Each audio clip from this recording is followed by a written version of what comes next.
जय हिंद साथियों, मैं जितेंद्र कुमार आपका बोर्ड स्टडी जोन में स्वागत करता हूं। सर्वप्रथम हम अपने प्रिय क्रांतिकारी वीर भगत सिंह जी को नमन करते हुए 18वीं शताब्दी की क्रांति के आगे के तथ्यों के बारे में पढ़ेंगे। साथियों, हमने पिछले वीडियो में नसीराबाद की क्रांति, नीमच की क्रांति आदि और एरिनपुरा की क्रांति आदि के बारे में पढ़ा था। उसमें हमने एरिनपुरा की क्रांति भी पढ़ी थी। एरिनपुरा की क्रांति में हमारा एक छोटा सा टॉपिक छूट गया है, वो मैं बता देता हूं आपको। वो है सुगाली माता।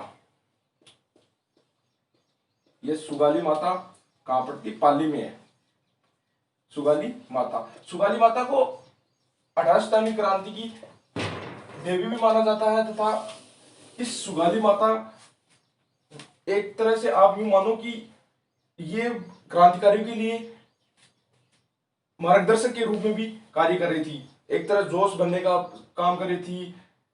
ठीक है। सुगाली माता के 10 सिर और 54 हाथ थे। कितने थे? 10 सिर और 54 हाथ। कई बार पूछ लिया जाता है कि सुगाली माता की मूर्ति के कितने सिर थे, कितने हाथ थे। साथियों, हम बात करते हैं इसी एरिनपुरा क्रांति में, तो हमारा एक युद्ध आता है, चेलावास का युद्ध। कौन सा?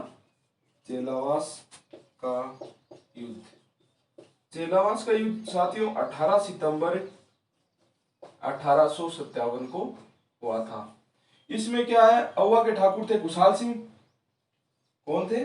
Kushal Singh, Champawat versus Patrick Lawrence. अपने जो एजीजी थे ना, पैट्रिक लॉरेंस।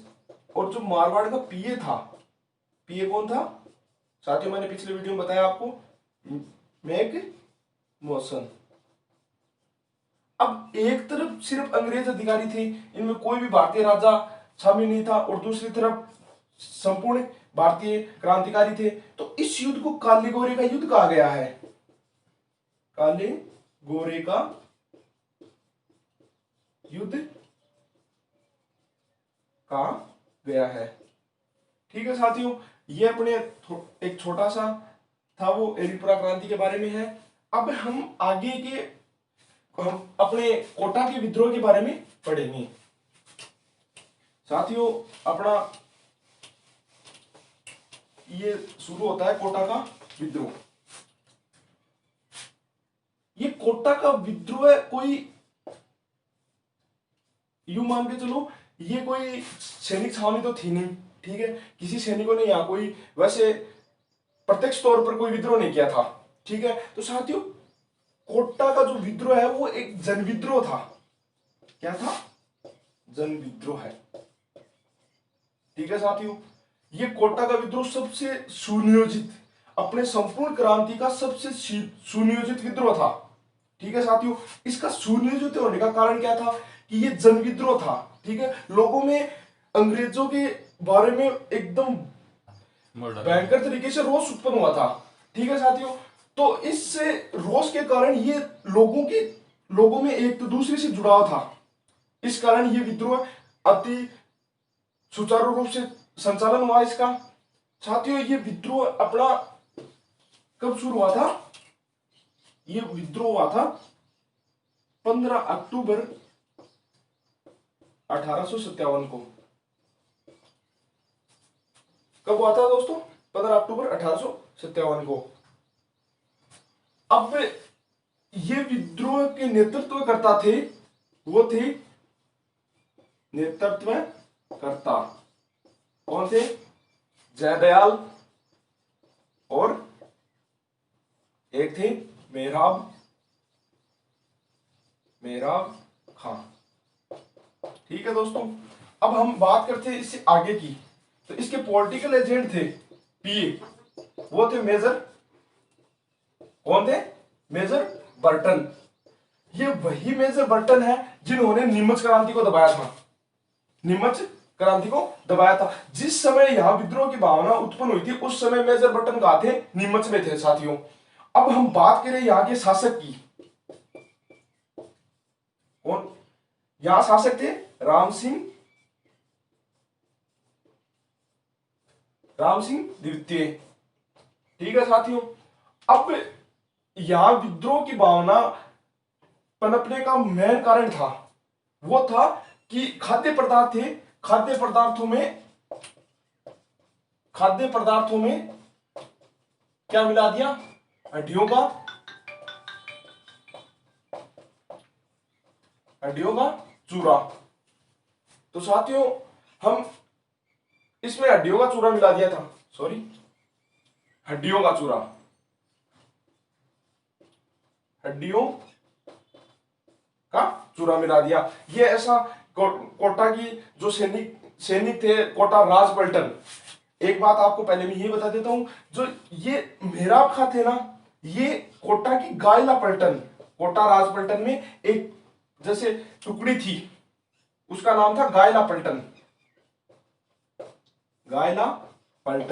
उसके रिसालेदार थे ये अपने मेहराब खां। और कोटा में दो और पलटन थी, भवानी पलटन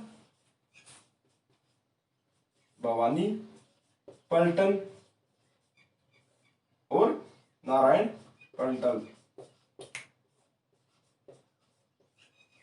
इसको संयुक्त रूप से कोटा राज पलटन कहा जाता था, इसको संयुक्त रूप से कोटा राज पलटन कहा जाता था। अब बात करते हैं क्रांति के होने का। तो इसमें पहला कारण तो ये क्या था कि खाद्य पदार्थों में हड्डियों का चूरा मिला दिया गया, मतलब ये कोटा राज पलटन में ये बात फैल चुकी थी। दूसरा, अपनी जो ब्राउन बेस थी उसकी जगह एनफील्ड राइफल यूज करने के कारण उसके जो कारतूस थे वो मुंह से खोले जाते थे। तो इस कारण अपने यहाँ कोटा राज पलटन में, जैसे अब हम पहले देखने को मिल रहा है कि मेहराब खां अपने मुस्लिम थे, जयदयाल थे वो हिंदू थे, तो इनमें अपने धर्म के प्रति बहुत ही ज्यादा भावना थी। तो अब हम भारतीयों में क्या होता है कि धर्म क्या खून में होता है, और धर्म से जो छेड़छाड़ करता है ना, हम उसको मरने मारने पर उतर हो जाते हैं। ठीक है, अब बात करते हैं लाला जयदयाल की। ये थे वकील, अपने ये शासक थे राम सिंह ने एक एजेंसी स्थापित की थी, हाड़ौती एजेंसी। कौन सी? हाड़ौती एजेंसी। इस हाड़ौती एजेंसी में लाला जयदयाल क्या थे? वकील थे। क्या थे? वकील थे। ठीक है साथियों, अब यहां जैसे विद्रोह की भावना उत्पन्न हुई तो इन्होंने क्या किया, राम सिंह को बंदी बना दिया। अपने जो शासक थे राम सिंह, और राम सिंह को बंदी बना के और 6 महीने इनको कैद में रखा, मतलब महल में कैद कर दिया। बाहर किसी को पता भी नहीं चल रहा था कि भाई राम सिंह जी कैद है या अपने महल में है। ठीक है, क्यों ये बाहर पता न चलने का कारण क्या था कि ये एक सुनियोजित विद्रोह था, जनविद्रोह था, लोगों में एक विद्रोह या रोष की भावना थी, इस कारण इसका किसी को पता नहीं चला। लेकिन जैसे यहां विद्रोह एक गति पकड़ चुका था, उस टाइम जैसे तैसे राम सिंह ने मेजर बटन को संदेश पहुंचाया, और मेजर बटन 30 मार्च को, नहीं साथियों थोड़ा सा माफी चाहता हूं, मेजर बटन यहां कहां गए थे? कोटा में। अब इन्होंने कोटा में आके पहले क्या किया कि राम सिंह जी से गुप्त मंत्रणा की। ठीक है, जैसे तैसे गुप्त मंत्रणा करके और लाला जयदयाल और मेहराब खां को गिरफ्तार कर लिया। इन्होंने कहा कि आपने तो इनको विश्वास तो दिला दिया, लेकिन ये दोनों है वो, इन्होंने एक परिपत्र पर उनके हस्ताक्षर करवाए थे। उस परिपत्र में यह कहा कि राम सिंह जी तो शासक है, लेकिन जयदयाल और मेहराब खां यहाँ के प्रशासक है। तो इस बात में किसी का कुछ कर नहीं सकते थे, इसलिए राम सिंह जी ने बटन से गुप्त मंत्रणा की। तो मेजर बटन ने कहा कि ये दोनों ही अंग्रेज विरोधी हैं, तो इनको बंदी बना लिया जाए। जैसे ये बात पता चली तो इनमें एक बार दोबारा भिड़ंत हुई और दोबारा युद्ध की स्थिति उत्पन्न हुई, जिसमें लाला जयदयाल और मेहराब खां को गिरफ्तार कर लिया गया था। ठीक है, अब यहां मेजर बटन का साथ दिया था करौली के मदन पाल ने।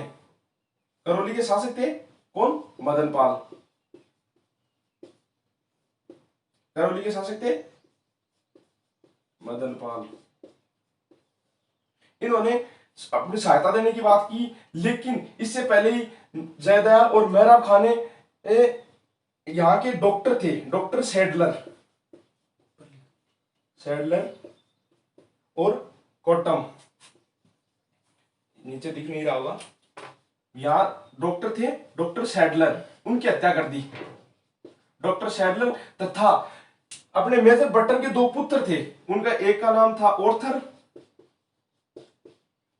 एक का नाम था ऑर्थर, एक का नाम था फ्रैंक, इनकी हत्या कर दी। ठीक है, इस हत्या के बाद में जैसे ही मेजर बटन यहाँ आए, युद्ध की स्थिति उत्पन्न हुई, तो इन्होंने क्या किया कि मेजर बटन की हत्या करके इनका सर काट के और पूरे कोटा शहर में घुमाया, और 6 महीने तक पूरे कोटा को अपने अधिकार में कर लिया। जैसे ही यहाँ मेजर बटन की हत्या कर दी गई, ठीक है, इसका मेजर बटन की हत्या का भी आरोप उन्होंने राम सिंह पर लगा दिया कि हमने तो राम सिंह के कहने पर इन मेजर बटन की हत्या की है। लेकिन फिर क्या हुआ, मेजर रॉबर्ट्स के नेतृत्व में सेना आई, और वो रॉबर्ट्स के साथ जो सेना थी उसमें करौली के मदनपाल सिंह जी की भी सेना साथ थी।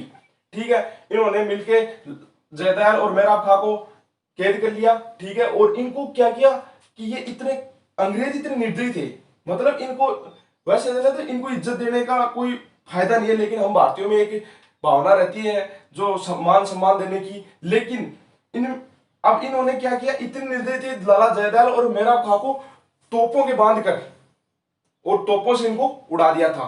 ये अपने बहुत ही एक निर्दयी पूर्ण घटना थी, लेकिन मदनपाल जैसे क्रूर शासक और लोभी शासक के सामने ये दो भारतीय हार चुके थे, यूं मान के चलो, और इन्होंने अपनी 1857 क्रांति में शहादत दे दी थी। ठीक है साथियों, अब हम बात करें इससे आगे की, तो यहाँ क्या किया कि जैसे मेजर बटन की हत्या हुई, इसका आरोप राम सिंह पर लगा, तो अंग्रेजी कंपनी ने क्या किया कि करो, यहाँ पहले क्या थी कि ये कोटा की जो तोपों की सलामी थी ना, वो थी 17, और उसको घटाकर कितना कर दिया, 13, घटाकर कितना कर दिया, 13। और जो करौली के मदनपाल थे, करौली के जो शासक थे मदनपाल, उनकी तोपों की सलामी थी 13, और उससे बढ़ाकर उनको कितना कर दिया, 17। ठीक है साथियों, इसका परिणाम यह हुआ कि राम सिंह फिर दोबारा शासक बन चुका था, लेकिन उसका अंग्रेजी कंपनी के सामने थोड़ा सा मान सम्मान कम हो गया था, और अपने जो लाला जयदयाल थे और मेहराब खां इसमें शहीद हो चुके थे। और साथियों, हम बात करते हैं आगे धौलपुर की क्रांति की। धौलपुर,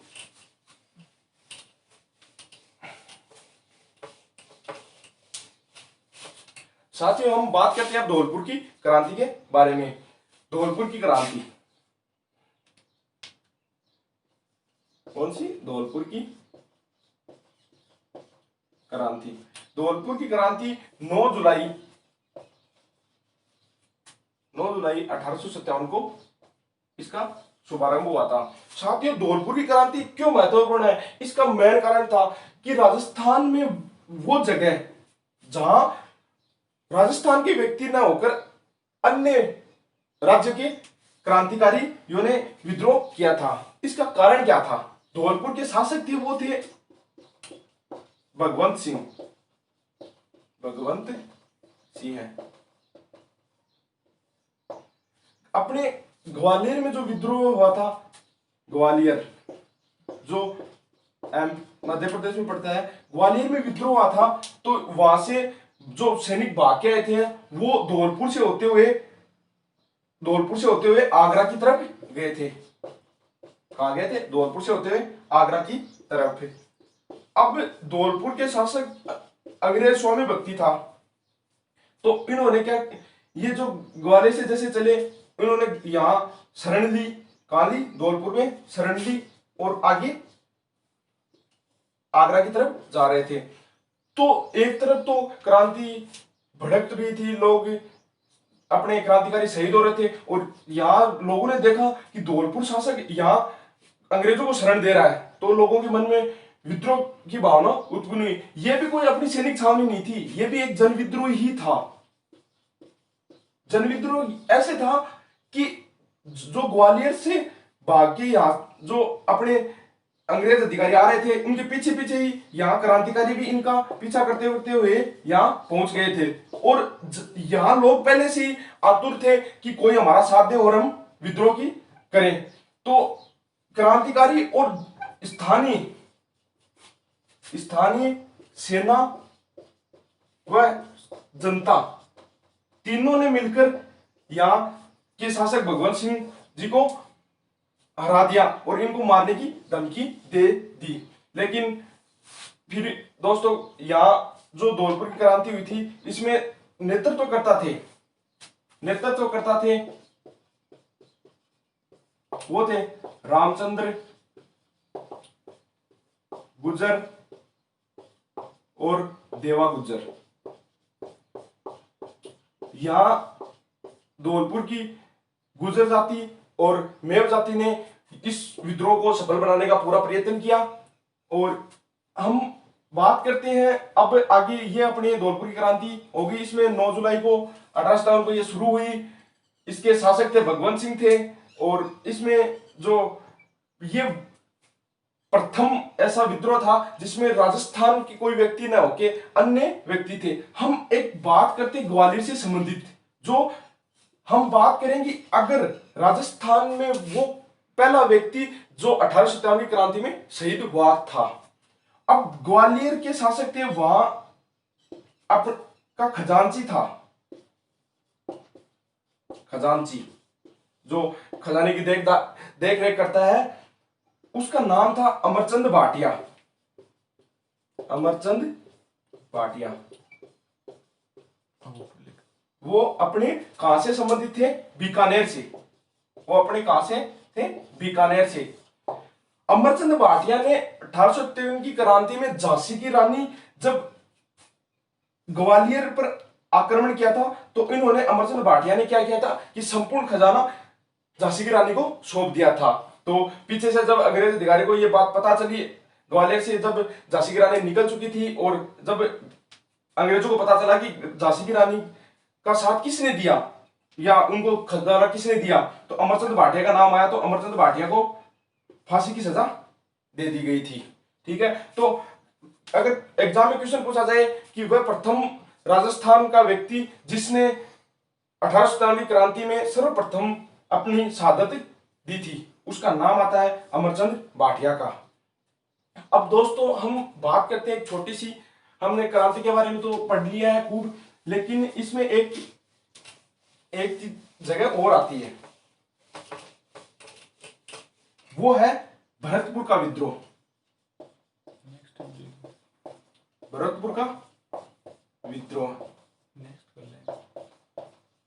ठीक है, क्रांति के प्रतीक, ये दो चीज अब अभी हम पढ़ेंगे। इसमें कुछ ज्यादा नहीं है। भरतपुर का विद्रोह है वो हुआ था 31 मई 1857 को। और इसमें जिसने इस विद्रोह को सफल बनाने का काम किया था वो थे गुर्जर जाति और मेव जाति के लोगों ने। ठीक है, और इसमें यह भी एक कोई सशस्त्र विद्रोह नहीं था, मतलब सेना का विद्रोह नहीं था, यह भी एक जन विद्रोह ही था। ठीक है, ठीक है। अब हम बात करें क्रांति के प्रतीक की।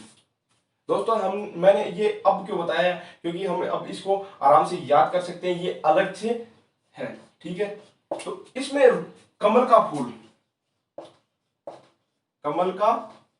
फूल और रोटी अपने क्रांति के प्रतीक थे। साथियों, जब भी कोई क्रांतिकारियों की जो सेना थी एक गांव से दूसरे गांव जाती थी, उससे पहले वहां रोटी पहुंचा दी जाती थी। मतलब रोटी पहुंचाने का क्या था कि उनके राशन की सामग्री या राशन सामग्री कौन देगा? उस गांव के व्यक्ति थे। ये मेन उद्देश्य था उनका।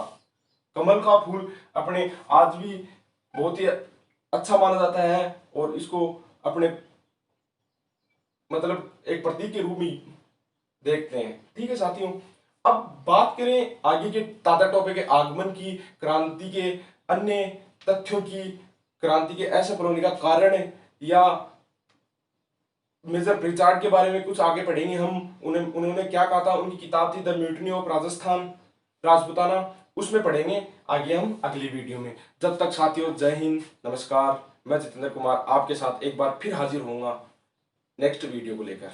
जय हिंद साथियों।